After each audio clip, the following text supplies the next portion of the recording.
বিসমিল্লাহির রহমানির রহিম। উচ্চ মাধ্যমিক শ্রেণীর দ্বাদশ শ্রেণীর শিক্ষার্থীদেরকে আবারও অনলাইন ক্লাসে স্বাগতম। অনেক দিন হয়ে গেছে তোমাদের অনলাইনে আসলে আমার কোনো হিসাব বিজ্ঞান ক্লাস দেওয়া হচ্ছে না, বন্ধ এবং ব্যস্ততার কারণে।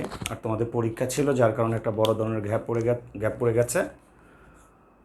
তো আসলে এক কথায় বলতে গেলে তোমরা বার্ষিক যে পরীক্ষা দিয়েছো সেই পরীক্ষার আলোকে চিন্তা ভাবনা করলে আমরা দেখি যে তোমাদের মোটামুটি সবগুলো চ্যাপ্টারের পরীক্ষাই তোমাদের হয়ে গেছে। তো যার কারণে আসলে আমরা এখন আর পরিপূর্ণ কোনো চ্যাপ্টার নিয়ে হয়তো তোমাদের সামনে অনলাইনে ওইভাবে ক্লাস দেওয়া হচ্ছে না।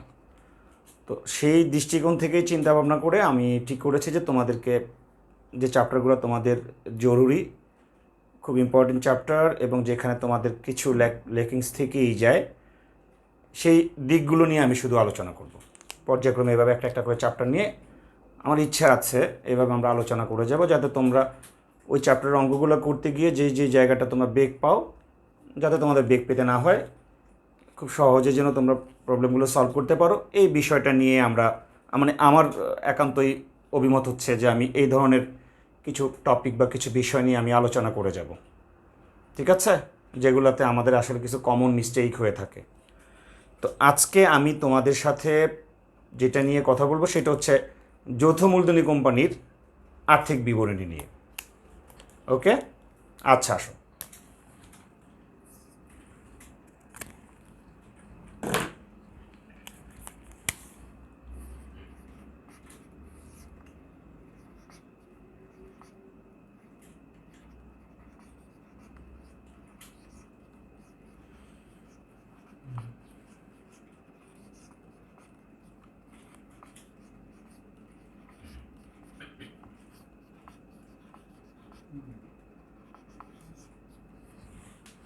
আজকে আমরা যৌথ মূলধনী কোম্পানির আর্থিক বিবরণীর গুরুত্বপূর্ণ কিছু জায়গা নিয়ে আলোচনা করব, ঠিক আছে, আসো আমার সাথে। আমরা জানি আমাদের যৌথ মূলধনী কোম্পানির আর্থিক বিবরণীসমূহ কী কী। আমাদের বিবরণীসমূহ হচ্ছে আয় বিবরণী, তোমাদের জানা আছে আমি জানি। রক্ষিত বা সংরক্ষিত আয় বিবরণী,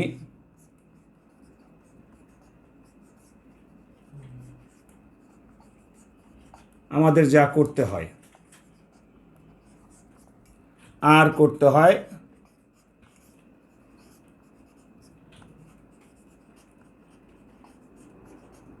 আর্থিক অবস্থার বিবরণী। এই তিনটা কাজ আমরা দ্বিতীয় পত্রের যৌথ মূলধনী কোম্পানির আর্থিক বিবরণীতে আমরা তিনটা বিবরণী করে থাকি। তো আমি এই তিনটা বিবরণী নিয়েই আমরা একটু খুচরা আলোচনা করে যাব। তবে সবচেয়ে বেশি গুরুত্ব হচ্ছে আমাদের এই জিনিসটা নিয়ে, আর এই জায়গাটা নিয়ে আমাদের মূল আলোচনাগুলো হবে। আমরা কিন্তু হিসাব বিজ্ঞান প্রথম পত্র এক মালিকানা প্রতিষ্ঠানের যে আর্থিক বিবরণী আছে, সেই আর্থিক বিবরণীও কিন্তু আমরা করেছি। তো সেখানেও আমরা সাধারণত আমাদের দুইটা কাজ করতে হয়ে থাকে, আয় বিবরণী এবং আর্থিক অবস্থার বিবরণী। এখানে আমাদের তিনটা কাজ করতে হয়, আয় বিবরণী, রক্ষিত আয় বিবরণী এবং আর্থিক অবস্থার বিবরণী। তো একটা বাড়তি জায়গা যখন আছে আমাদের, সেইগুলো নিয়ে আমরা চলো একটু পর্যায়ক্রমে আলোচনা করি।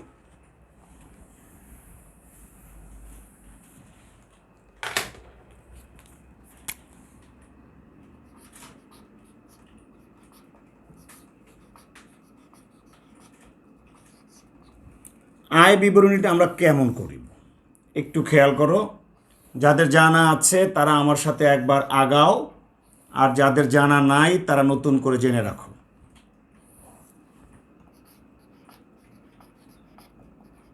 বিবরণ, টাকা, টাকা, টাকা। দেখো আমরা যেটা করি প্রথম পত্রের মতোই, সবার আগে আমরা করতাম প্রত্যক্ষ আয়। প্রত্যক্ষ আয় থেকে আমরা বাদ দিতাম প্রত্যক্ষ ব্যয়। এটা আমরা প্রথম পত্র করতাম।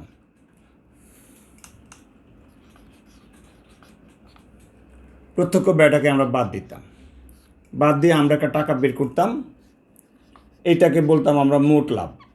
দ্বিতীয় পত্রে আমরা তাই বলবো, এখানেও আমরা তাই বলবো। এখানে আমরা যোগ করতাম পরোক্ষ পরিচালনায়। জাস্ট আমি একটু টান দিয়ে যাচ্ছি, আমি জানি তোমরা জানো। পরোক্ষ পরিচালনায় এইটা আমরা যোগ করতাম, যোগ করে একটা টাকা পেতাম। এটার কোনো নাম আমরা দিতাম না, আমরা এখনও দিব না। এখান থেকে আমরা বিয়োগ করতাম পরিচালন ব্যয় বা পরোক্ষ ব্যয়। পরিচালন ব্যয়, পরিচালন ব্যয়টা আমরা বিয়োগ করতাম, বিয়োগ করে আমরা এখানে একটা টাকা বের করতাম। এইটার নাম দিতাম আমরা নিট পরিচালন লাভ। নিট পরিচালন লাভ বা ক্ষতি, যাই হোক আমরা লাভ ধরলাম, পজিটিভ দিকে গেলাম। এইটার সাথে আমরা যোগ করতাম অপরিচালন আয়।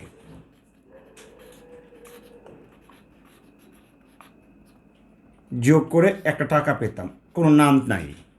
এরপরে আমরা বিয়োগ করতাম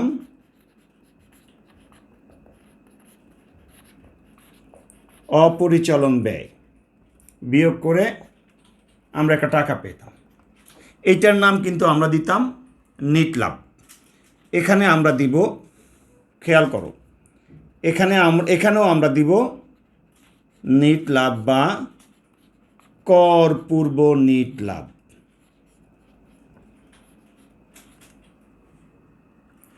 এখান থেকে আমরা বাদ দিব আয় কর সঞ্চিতি। এই তোমার কাজ শুরু, দ্বিতীয় পত্রের জন্য তোমার নতুন কাজ শুরু। আয়কর সঞ্চিতি সমন্বয়েরটা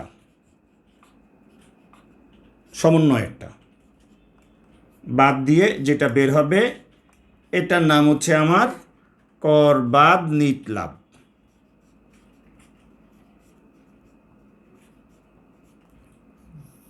এখানে এবার একটু আসো, আমরা সামান্য একটু কথা, এখানে খুব বেশি কথা না। প্রথম পত্রে যেমন, দ্বিতীয় পত্রে কিন্তু একই কাজ। খেয়াল করো, এই পর্যন্ত, এখান থেকে এই পর্যন্ত আমাদের কোনো বেগ পেতে হবে না। আমরা প্রথম পত্রে যেভাবে করি আমরা দ্বিতীয় পত্র ঠিক সেভাবেই করে যাচ্ছি। এই জায়গাটা এসে আমরা নাম হচ্ছে নিট লাভ বা কর পূর্ব নিট লাভ। এখন তোমার প্রশ্ন জাগতে পারে আমরা কোনটাকে লিখব।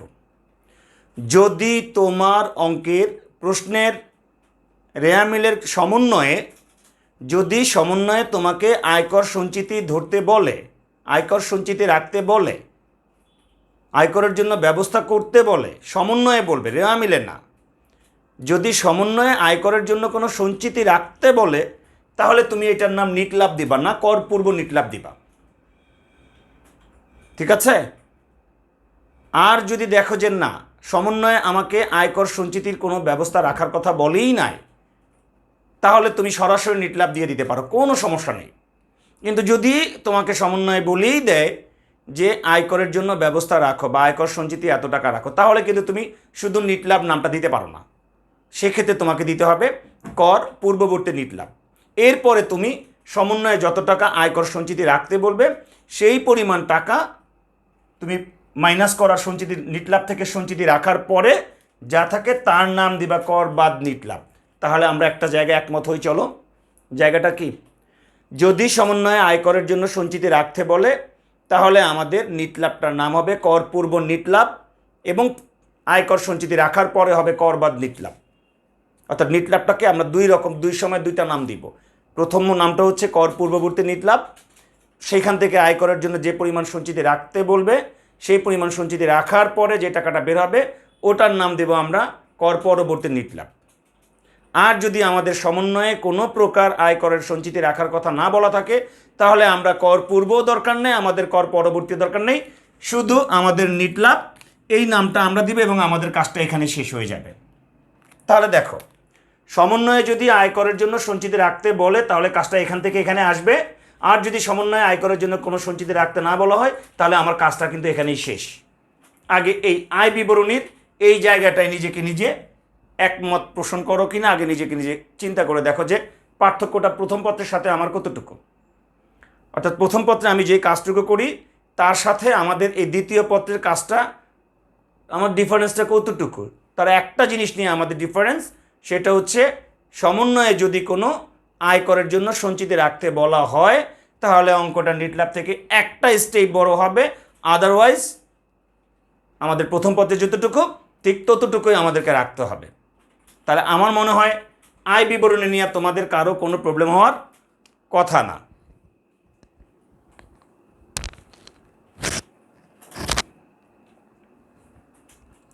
এবার আসো আসল জায়গাটুকু, যেটা হচ্ছে আমাদের সংরক্ষিত আয় বিবরণী বা রক্ষিত আয় বিবরণী। এই জায়গাটা নিয়েই আমাদের যত যন্ত্রণা, ঠিক আছে, আমাদের যত প্রকার যন্ত্রণা এই জায়গাটা নিয়ে, রক্ষিত আয় বিবরণী বা সংরক্ষিত আয় বিবরণী। আসো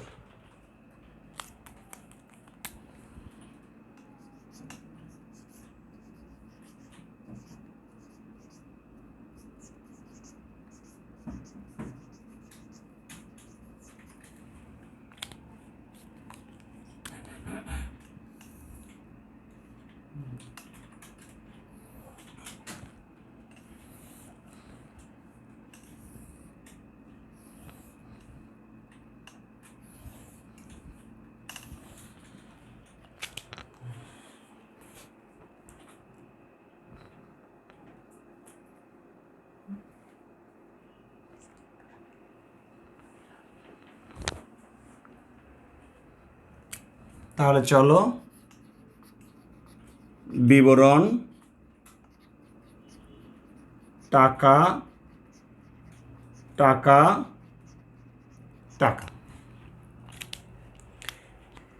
এটা আসলে কি? এটা হচ্ছে যৌথ মূলধনী কোম্পানির যেই পরিমাণ মুনাফা অর্জিত হয়ে থাকে সেই মুনাফার টাকাগুলোকে আমরা বিভিন্ন খাতে বন্টন করে থাকি, বিভিন্ন খাতে বন্টন করে থাকি, ঠিক আছে। অর্থাৎ আমরা আমাদের টাকাগুলোকে ডিসেন্ট্রালাইজ করে থাকি, মানে আমরা এটাকে বিভাজন করে দিই যেখানে যেখানে দরকার। কোম্পানি আইন অনুযায়ী 1994 সালের কোম্পানি আইন অনুযায়ী, পরিচালক পর্ষদের সিদ্ধান্ত অনুযায়ী, যেটাকে আমরা বোর্ড অফ ডিরেক্টরস বলি, এই সিদ্ধান্ত অনুযায়ী আমরা বিভিন্ন খাতে খাতে আমরা এটাকে বিভাজন বা বন্টন করে দিয়ে থাকি। সেই জন্যই এই করে আমরা শেয়ার হোল্ডারদের মধ্যে লভ্যাংশ দিয়ে থাকি, আবার কিছু টাকা আমরা ইন ফিউচারের জন্য রেখেও দিই, সংরক্ষণ করে থাকি, যার কারণে এটাকে বলি আমরা রক্ষিত আয় বিবরণী। এক কথা এটার নাম হচ্ছে কি জানো? লাভ ক্ষতি বন্টন বিবরণী। অর্থাৎ আমরা একটা যৌথ মূলধনী কোম্পানির যে লাভ বা ক্ষতি, এই লাভ এবং ক্ষতিটাকে বিভিন্ন খাতে খাতে বন্টন করে দেওয়া, এই জায়গাটাই আমাদের জন্য একটু কষ্টকর, আর কিছুই না। আসো এখন কিভাবে করতে হবে মনে রাখবা। এই জায়গাটাকে আমরা দুইটা পার্টে ভাগ করব, একটা আয় সমূহ আর একটা বন্টন সমূহ, ঠিক আছে। এই দুইটা পার্টে ভাগ করলে সবার আগে আমাদের আসবে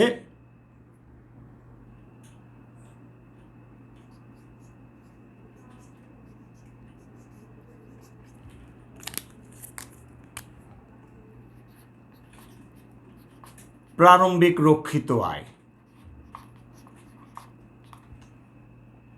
এটা কোথায় পাবো আমরা? এটা আমরা রেওয়া মিলে পাবো, আমি দিয়ে দিচ্ছি, এটা আমরা রেওয়া মিলে পাবো, এটা আমাদের এখানে আসবে। অর্থাৎ আমাদের কোম্পানিতে যদি আগের কোনো জমানো লাভ থেকে থাকে, আগের যদি জমানো কোনো লাভ থেকে থাকে, যে লাভের টাকাটা আমরা বন্টন করিনি, আমরা সংরক্ষণ করে রেখে দিয়েছি, সেটা হচ্ছে আমাদের প্রারম্ভিক রক্ষিত আয়। সেই টাকাটা সবার আগে এসে বসবে। এটার সাথে এসে বসবে চলতি বছরের নিট লাভ, চলতি বছরের নিট লাভ। এটা কোত্থেকে আসবে আমি বলে দিচ্ছি, এইটা আসবে আয় বিবরণী থেকে। তুমি যেটা বের করবা সেইটা, আয় বিবরণী থেকে তুমি যেটা বের করে নিয়ে আসবা সেটা, এইটা আসবে। মানে আমার টোটাল আগের জমানো লাভ প্লাস এই বছরের লাভ সহ সবগুলোকে আমি একত্র করে তারপর আমরা টুকরা টুকরা করবো এই টাকাটাকে, ঠিক আছে। তার এখানে আর কি আসতে পারে? এক্সেপশনালিও যদি চিন্তা করি, এখানে আসতে পারে দাবিহীন লভ্যাংশের অবলোপন। দাবিহীন লভ্যাংশের অবলোপন এই বিষয়টা আমি বুঝিয়ে দিব। দাবিহীন লভ্যাংশের অবলোপন যদি থাকে, থাকলে কোথায় থাকবে? সমন্বয়ে থাকবে। ঠিক আছে, দাবিহীন লভ্যাংশের অবলোপন যদি থাকে, বিষয়টা আমি একটু বলে দিচ্ছি। দাবিহীন লভ্যাংশের অবলোপনের আগে আমাদেরকে জানতে হবে দাবিহীন লভ্যাংশটা কী। এটার নাম হচ্ছে দাবিহীন লভ্যাংশ, নির্দাবী লভ্যাংশ, অদাবী লভ্যাংশ বলে। বিষয়টা একটাই। বিষয়টা কী? বিষয়টা হচ্ছে একটা যৌথ মূলধনী কোম্পানি যখন শেয়ার হোল্ডারদের মধ্যে লভ্যাংশ ঘোষণা করে থাকে, তখন শেয়ার হোল্ডাররা, এটা আগেও ছিল, এখন আর এই প্রসেসটা তেমন নাই, তো শেয়ার হোল্ডাররা তাদেরকে ডিভিডেন্ড ওয়ারেন্ট ইস্যু করে দেয়। লভ্যাংশের জন্য একটা করে কাগজ দেয়া হয়, যেটাকে তারা চেক আকারে ব্যবহার করতে পারে। তো কাগজটা যখন প্রত্যেকটা ওয়ারেন্ট, মানে সার্টিফিকেটের মতো, ডিভিডেন্ড সার্টিফিকেটের মতো, এক কথা ওয়ারেন্ট বলি আমরা এটাকে, এই লভ্যাংশ পরোয়ানা যখন সবার কাছে পাঠিয়ে দেওয়া হয়, কেউ 50,000 টাকা পায়, কেউ শেয়ার অনুযায়ী পায়, যার যত বেশি শেয়ার সে তত বেশি পায়, কেউ 10 টাকাও পায়, কেউ 2 টাকাও পায়। হ্যাঁ, কারণ যার শেয়ার কম, শেয়ার প্রতি যদি 2 টাকা লভ্যাংশ দিয়ে থাকে, এখন আমার কাছে যদি একটা শেয়ার থাকে, আমি কয় টাকা লভ্যাংশ পাবো? ডেফিনেটলি আমি 2 টাকা লভ্যাংশ পাবো। আবার যার কাছে 1000 শেয়ার আছে, সে 2000 টাকা পাবে। তো এইভাবে প্রত্যেকটা শেয়ার হোল্ডারকে ডিভিডেন্ড ওয়ারেন্ট ইস্যু করে দেওয়া হয়, যে আপনার ডিভিডেন্ড ওয়ারেন্ট আপনাকে দিয়ে দিলাম, আপনি এটাকে ব্যাংকে জমা দিয়ে টাকাটা নিয়ে নিন, যেভাবেই হোক না কেন। অথবা আগে ছিল এমন যে ডিভিডেন্ড ডিক্লেয়ার করা হয়, বোর্ড অফ ডিরেক্টরসের বার্ষিক সাধারণ সভায় ডিভিডেন্ড অনুমোদন করার পরে, লভ্যাংশের অনুমোদন করার পরে তারপরে বিজ্ঞপ্তি দেওয়া হতো, যারা যারা শেয়ার হোল্ডার আছেন তারা কোম্পানির হেড অফিসে গিয়ে যার যার ডিভিডেন্ড ওয়ারেন্ট সে নিয়ে আসতো। তো যখন শেয়ার হোল্ডাররা দূর থেকে শুনতো যে শেয়ার প্রতি 2 টাকা দিয়েছে, তখন যার কাছে একটা শেয়ার বা 2টা শেয়ার বা 10টা শেয়ার আছে, সে চিন্তা করলো আমি 20 টাকার জন্য ঢাকায় যাব, 10টা শেয়ার 20 টাকার জন্য ঢাকায় যাব।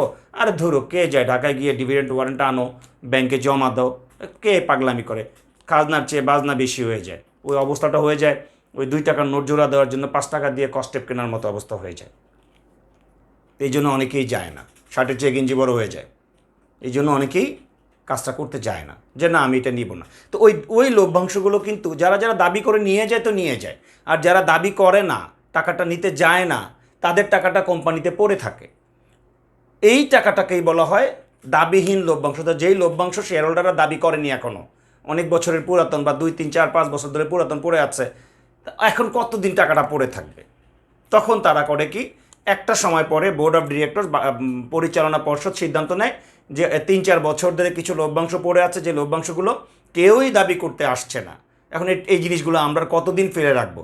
তো আমরা চিন্তা করছি, যেহেতু লভ্যাংশটা লাভ থেকেই দেওয়া হয়েছে, তো আমাদের এই বছরে যে লাভের টাকা আছে, সেই টাকার সাথে আমরা ওই খুচরা টাকাগুলোকে যোগ করে আবার নতুন করে আমরা লভ্যাংশ ঘোষণা করে দিব। আমরা খাচ্ছি না টাকাটা, আমরা যেহেতু তারা নেয়নি টাকাটাকে আমরা কি করব? এই বছর তো আবার লাভ হয়েছে, তো ওই আগের দাবিহীন লাভগুলোকে যারা কেউ নেয়নি তাদের টাকাটাকে এই বছরের টাকার সাথে মিশিয়ে আমরা আবার ডিক্লেয়ার করে দিব যে কাকে আমরা কত টাকা লভ্যাংশ দিব। এইটা হচ্ছে দাবিহীন। তখন এটাকে বলি, যদি এই ধরনের সিদ্ধান্ত হয়ে থাকে পরিচালক পর্ষদে, তখন এটাকে বলি আমরা দাবিহীন লভ্যাংশটাকে বাদ দিয়ে দেন, এটাকে ধ্বংস করে ফেলেন, এটাকে মুছে ফেলেন, এটাকেই বলি আমরা অবলোপন করা। যদি আমাদের অঙ্কে বলে থাকে যে দাবিহীন লভ্যাংশ অবলোপন করতে হবে, তাহলে সেই দাবিহীন লভ্যাংশটা আমাদের এই লাভের কাছে এসে বসে থাকবে। এই আগের লাভ, এই বছরের লাভ, আর এই দাবিহীন লভ্যাংশ, এগুলো। যদি আমাদের কোনো আয়কর ফেরত থাকে, আয়কর ফেরত যদি থাকে, আমাদের অঙ্কের কোথাও যদি থাকে আয়কর ফেরত, আয়কর কোত্থেকে দেই? আয়কর একটু আগে দেখো, আমরা যখন আয় বিবরণী নিয়ে আলোচনা করেছি, তখন কিন্তু একদম সর্বশেষ জায়গা থেকে আমরা আয়কর ফেরত দিতাম, আয়কর সঞ্চিতি দিতাম। তো আমরা লাভ থেকে যেহেতু আয়কর সঞ্চিতি রেখে থাকি, যদি আমাদের ওই পরিমাণ টাকা নাই লেগে থাকে, যদি আমাদের কোনো আয়কর ফেরত চলে আসে, যে অ্যাক্সেস হয়ে গেছে, টাকা ফেরত দিয়ে দিয়েছে, তো আয়করটা কোত্থেকে? আমি লাভের টাকা থেকে ট্যাক্স দিয়েছি, যদি সেখান থেকে কোনো ট্যাক্স ফেরত আসে তাহলে যেই পাত্রের জিনিস আমরা তো ওই পাত্রেই রাখবো, এই জন্য আমরা লাভেরটা লাভের কাছে রেখে দিব। যদি অঙ্কে কোনো আয়কর ফেরত থাকে সেটাকে আমরা এখানে নিয়ে আসব। আর আসবে কি? সাধারণ সঞ্চিতি হ্রাস। সাধারণ সঞ্চিতি বা সঞ্চিতি তহবিল, এইসব তহবিলে আমরা টাকা রাখি কোত্থেকে? লাভ থেকেই রাখি। লাভ হয়, একটা অংশ মালিককে দেই, আরেকটা অংশ আমি ভবিষ্যতের কথা বিবেচনা করে রেখে দিই। যদি আমি টাকার ক্রাইসিসে বা লিকুইডিটি ক্রাইসিসে পড়ে যাই, এই জন্য পুরো টাকাটা মালিকদেরকে না দিয়ে কিছু টাকা আমরা রেখে দিই। এই টাকাটা তো সাধারণ সঞ্চিতিতে কোত্থেকে রাখি? কার টাকা থেকে রাখি? লাভের টাকা মালিকদেরকে না দিয়ে কিছু রেখে দিই। এখন যদি মনে করি যে না, সাধারণ সঞ্চিতি আমাদের এত রাখার দরকার নেই, অনেক টাকা হয়ে গেছে, আর টাকা কোথাও কাজে লাগানোর কোনো সুযোগ নেই, কি করব? কার টাকা? মালিকের টাকা, লাভ থেকে রেখেছি, আবার যেই পাত্রের টাকা ওই পাত্রে আমরা ব্যাক করে নিয়ে আসবো। এই সাধারণ সঞ্চিতি যদি হ্রাস করতে বলে তাহলে সেই হ্রাসের টাকাটাকে আমরা এখানে নিয়ে আসব। এখানে সাধারণত ইন জেনারেলি আর কিছু পাবা না। এই টাকাগুলোকে আমি যোগ করে এখানে নিয়ে আসলাম। এবার আমি বন্টন করব। এই আমরা সংরক্ষিত আয় বিবরণীকে আমি এবার ভাগ বাটোয়ারা করব, কোথায় কোথায় কত টাকা দিব। এখানে আমাদের প্রথমে আসবে আয়কর। আয়কর এটা কোনটা? রেওয়া মিলেরটা, ঠিক আছে? আয়কর বসবে। এখান থেকে আমাদের বাদ দিতে হবে আয়কর সঞ্চিতি। এটা কোনটা? সমন্বয়ের না, এইটাও রেওয়া মিলের। বাদ দিয়ে টাকাটা এখানে আসবে। অর্থাৎ আমাদের রেওয়া মিলে যে আয়কর এবং আয়কর সঞ্চিতি থাকে, এই দুটো আয়কর এবং আয়কর সঞ্চিতিকে আমরা বলি পুরাতন আয়কর এবং আয়কর সঞ্চিতি। তো যার কারণে আয়কর থেকে অনাদায়ী পাওনা থেকে যেমন পুরাতন অনাদায়ী পাওনা সঞ্চিতি বাদ দেই, ঠিক তেমনই রেওয়া মিলের আয়করও পুরাতন, আয়কর সঞ্চিতি পুরাতন। রেওয়া মিলের আয়কর থেকে আয়কর সঞ্চিতিটাকে আমরা বাদ দিয়ে দিব। মনে রাখতে হবে, যদি আয়কর সঞ্চিতি বড় হয়ে থাকে, আয়কর সঞ্চিতি যদি বড় হয়ে থাকে, আয়কর যদি ছোট হয়ে থাকে, তাহলে এই কাজটাকে আমরা এখানে না করে কাজটাকে করব আমরা উপরের অংশে। আয়কর সঞ্চিতি লিখে আয়কর বাদ দিব। অর্থাৎ আয়কর বড় হলে খেলাটা হবে এই মাঠে, আয়কর সঞ্চিতি বড় হলে গেমটা হবে উপরে। জাস্ট এইটুকু মনে রাখবা। আয়কর যদি বড় হয় তাহলে খেলাটা হবে নিচে বন্টনে, আয়কর সঞ্চিতি যদি বড় হয়ে থাকে তাহলে গেমটা হবে উপরে। তবে মনে রাখবা, একটা জিনিস মাথায় রাখবা, যে কোনো কারণেই সমন্বয়ের আয়কর সঞ্চিতি তুমি এই জায়গাটায় আনবা না। Mind it. সমন্বয়ের আয়কর সঞ্চিতি রক্ষিত আয় বিবরণীতে কোথাও আনবা না, এটা করতে পারবা না তুমি। এখানে আর কি আসবে আমি সংক্ষেপে দিচ্ছি যাতে খুব সহজে তোমরা মনে রাখতে পারো। রেওয়া মিলের ডেবিটের সকল লভ্যাংশ। আমাদের যে রেওয়া মিলটা দেওয়া থাকবে, রেওয়া মিলের ডেবিট পাশে অনেক ধরনের লভ্যাংশ থাকবে। যেমন প্রদত্ত লভ্যাংশ কখনো বলা থাকবে, কখনো বলা থাকতে পারে লভ্যাংশ প্রদান, কখনো বলবে শুধু লভ্যাংশ, কখনো বলবে অন্তর্বর্তীকালীন লভ্যাংশ বা মধ্যবর্তীকালীন লভ্যাংশ। আমাদের এই যাই থাকুক না কেন, রেওয়া মিলের ডেবিট পাশে যত ধরনের লভ্যাংশ থাকবে সবগুলো লভ্যাংশ আমরা এখানে বসাবো। যত ধরনের থাকবে সবগুলোকে আমরা এখানে নিয়ে আসবো। তো কথার মধ্যে আমি দুইটা কথা বলে দিয়েছি, একটা ছিল অন্তর্বর্তীকালীন লভ্যাংশ বা মধ্যবর্তীকালীন লভ্যাংশ। এই জিনিসটা কি? অন্তর্বর্তী বা মধ্যবর্তী হচ্ছে সাধারণ জেনারেলি একটা প্রতিষ্ঠান একটা হিসাবকাল পূর্ণ হলে, একটা বছর শেষ হলে লাভ লস হিসাব করে শেয়ার হোল্ডারদের মধ্যে লভ্যাংশ ঘোষণা করে দেন। কিন্তু কিছু কিছু কোম্পানি যদি চিন্তা করে যে বছর শেষে একবারে দিবে, কোনো 6 মাস পর পর দিচ্ছি, আমরা 6 মাস পর পর দিব, তো একটা বছর শেষ হওয়ার আগেই মাঝামাঝি যদি কোনো লভ্যাংশ ঘোষণা করে থাকেন, সেটাকে বলি আমরা মধ্যবর্তীকালীন লভ্যাংশ বা অন্তর্বর্তীকালীন লভ্যাংশ। ঠিক আছে? অর্থাৎ 1 বছর পূর্ণ হওয়ার আগে যদি কোনো কোম্পানি শেয়ার হোল্ডারদের মধ্যে লভ্যাংশ ঘোষণা করে থাকেন, লভ্যাংশ প্রদান করে থাকেন, সেটাকে বলি আমরা অন্তর্বর্তীকালীন বা মধ্যবর্তীকালীন লভ্যাংশ।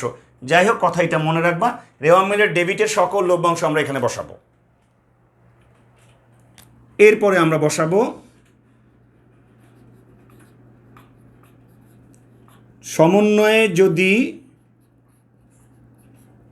কোনো তহবিলে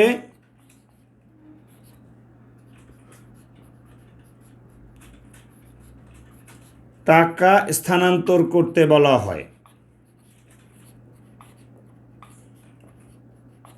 সেটা আমরা এখানে বসাবো। অনেক সময় বলবে সঞ্চিত তহবিলে 10,000 টাকা স্থানান্তর করো, বন্যা ত্রাণ তহবিলে 50,000 টাকা স্থানান্তর করো, শ্রমিক কল্যাণ তহবিলে 20,000 টাকা স্থানান্তর করো, ভবিষ্যৎ তহবিলে 30,000 টাকা স্থানান্তর করো, এমন কথা বলতেই পারে। যাই বলুক না, আমার কথা হচ্ছে সমন্বয়ে যত তহবিলে টাকা স্থানান্তর করতে বলবে সবগুলোকে একটা একটা করে এখানে আমরা বসিয়ে দিব, কারণ এগুলো একটা বন্টন, মুনাফা থেকে তো বসাবো। এরপরে আসবে আমাদের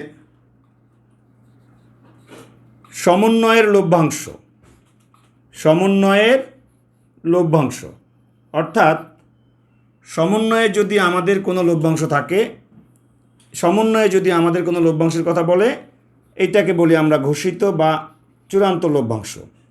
ঘোষিত বা চূড়ান্ত বা প্রস্তাবিত লভ্যাংশ, যাই বলো একই নাম। ঘোষিত বা চূড়ান্ত বা প্রস্তাবিত লভ্যাংশ, এটা কোথায় বলবে? এটা সমন্বয়ে বলে দিবে, সমন্বয়ে থাকবে। ক্লিয়ার? তো এখন কথাটা কি হলো? কথাটা হলো যে আমাদের দেখো, তা এক কথায় আমি বলে দিতে পারি, আমাদের আয়করের রেওয়া মিলের ডেবিটের সকল লভ্যাংশ, রেওয়া মিলের সমন্বয়ের লভ্যাংশ দুইটাই কিন্তু আমাদের রক্ষিত আয় বিবরণীর বন্টনে চলে আসলো। সমন্বয়ে যদি কোনো তহবিলের টাকা রাখতে বলা হয়, যে বিনিয়োগ তহবিলের টাকা রাখো, মূলধন তহবিলে টাকা রাখো, লভ্যাংশ তহবিলে টাকা রাখো, যে কোনো তো বন্যা ত্রাণ তহবিলে টাকা রাখো, করোনা তহবিলে টাকা রাখো, যে কোনো তহবিলে আমাদেরকে যদি টাকা রাখতে বলা হয়, তাহলে টাকাটা আমরা এই জায়গাটায় বসাবো। এরপরে ফাইনালি আমরা এদেরকে যোগ করে আমরা বাহিরে নিয়ে যাব, নিয়ে গিয়ে আমরা ওইখান থেকে বিয়োগ করব। বিয়োগ করলে আমাদের এই টাকাটা যদি আসে, এইটার নাম হচ্ছে সমাপনী জের বা সমাপনী রক্ষিত আয়। এইটাকে বলি আমরা আবন্টিত মুনাফা। এটাকে বলি আমরা অবন্টিত বা আবন্টিত মুনাফাটা, যে মুনাফার যে অংশটা বন্টন করা হয় না, সংরক্ষণ করে রাখা হয়, তাকে বলি আমরা সমাপনী রক্ষিত আয় বা আবন্টিত মুনাফা। তো এখন তোমাদের কাছে আমার একটা কথা থেকে যায়, কথাটা হচ্ছে যে কখনো কি এই টাকার চেয়ে এই টাকাটা মাইনাস ফিগার বড় হতে পারে না? হ্যাঁ, হতেই পারে। তো যদি হয়েই থাকে, তাহলে তো আমরা আমরা আমরা মানে এমন এখানে কিছু কাজ, এই বন্টনে কিছু কাজ আছে, যে কাজগুলো আমাদের প্রতিষ্ঠানের আর্থিক অবস্থার যে কোনো পরিস্থিতি হোক না কেন আমাদেরকে করতেই হবে। প্রত্যয় আছে যে আমার কোনো সুযোগ নেই, আমি এটাকে অ্যাভয়েড করার কোনো স্কোপ নেই। যদি এমন কোনো সুযোগ সিদ্ধান্ত হয়ে থাকে যে আমাদের প্রতিষ্ঠানের আর্থিক অবস্থার যাই হোক না কেন, লাভ ক্ষতি যাই হোক না কেন, কিছু কমন কাজ আছে, কম্পালসারি কিছু কাজ আছে, আবশ্যিক কিছু কাজ আছে, যেগুলো আমাদেরকে করতেই হবে, সেগুলোকে আমি রক্ষা করতে পারবো না। মাইনাস আসলে মাইনাস আসুক। কিছু কাজ আছে ঐচ্ছিক, অপশনাল, যেগুলো আমাদের লাভের উপরে ডিপেন্ড করে, যে লাভ যদি হয় তাহলে তুমি এই কাজটা করিও, আর যদি লাভ না হয়ে থাকে তাহলে তুমি এই কাজটা করবা না। তাহলে আমি কোন কাজটা করতে পারবো না, লাভ পর্যাপ্ত পরিমাণে না থাকলে, সেই জিনিসটা দেখে রাখো। এই কাজটা তুমি করতে পারবা না, এই জায়গাটা নিয়ে কথা আছে, এই জায়গাটা নিয়ে কথা আছে, আর এইটা তো করতেই পারবা না।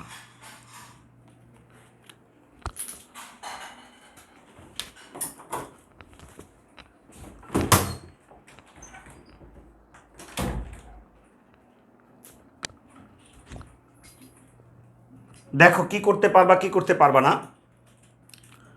অর্থাৎ এইখানে আমি কিন্তু বুঝিয়ে দিচ্ছি, খেয়াল করে দেখো। যদি বলে কল্যাণ তহবিল, এটা থাকবে। পেনশন তহবিল, এটা থাকবে। তারপরে তোমার ভবিষ্যৎ তহবিল, এইটা থাকবে। মাইনাস আসলে মাইনাস আসুক, এগুলো থেকে তুমি রেহাই পাবা না। রেহাই পাবা কি? রেহাই পাবা সঞ্চিত তহবিল।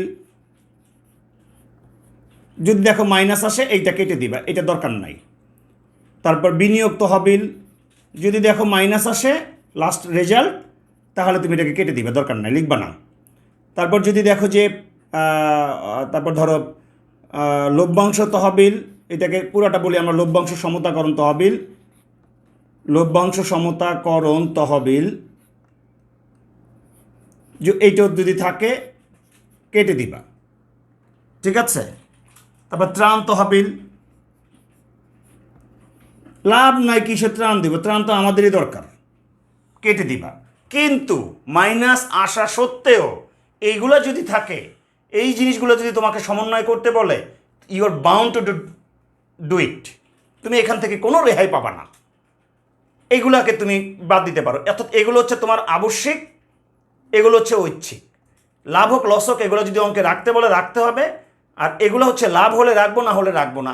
এই জন্য বললাম, যদি কোনো কারণে আমাদের এই লাস্ট ফিগারটা মাইনাস ফিগার চলে আসে, তাহলে তারার অঙ্কে বলা সত্ত্বেও তুমি এই জিনিসগুলো যদি তারা করতে বলেও তুমি করবা না, আর এই কাজটা তুমি করতে পারবা না।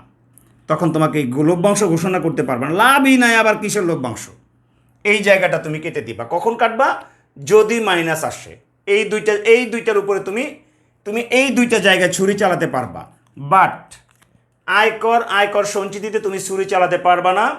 রেয়া মিলের ডেবিটের সকল লভ্যাংশ, এগুলো তো অলরেডি পেইড, এগুলোতে তোমার কোনো কিছু করার নাই, এগুলো এইভাবেই থেকে যাবে। এই দুইটা জায়গায় তুমি হাত দিতে পারবা, তাও এই জায়গায় তো হাত দিতেই পারবা, এই জায়গায় তুমি হাত দিতে পারবা। এগুলো যদি থাকে, এগুলো থাকলে তুমি হাত দিতে পারবা না। এই জায়গাটা কিন্তু একটু সাবধান, মাঝে মাঝে বোর্ডে অঙ্ক আসে, এটা মাইনাস ফিগার আসে, তুমি এইসব আজাইরা কাজ করে টাকা মাইনাস করবা না, এই অধিকার তোমাকে কোম্পানি আইন দেওয়া হয় নাই। এগুলো হচ্ছে শর্ত সাপেক্ষে, কন্ডিশনাল। যদি লাভ থাকে এইটা করো, নাই পর্যাপ্ত পরিমাণে লাভ, তোমার এই ফালতু কাজ করার কোনো দরকার নাই। তো বিষয়টা হচ্ছে এইরকম যে আমাদের এই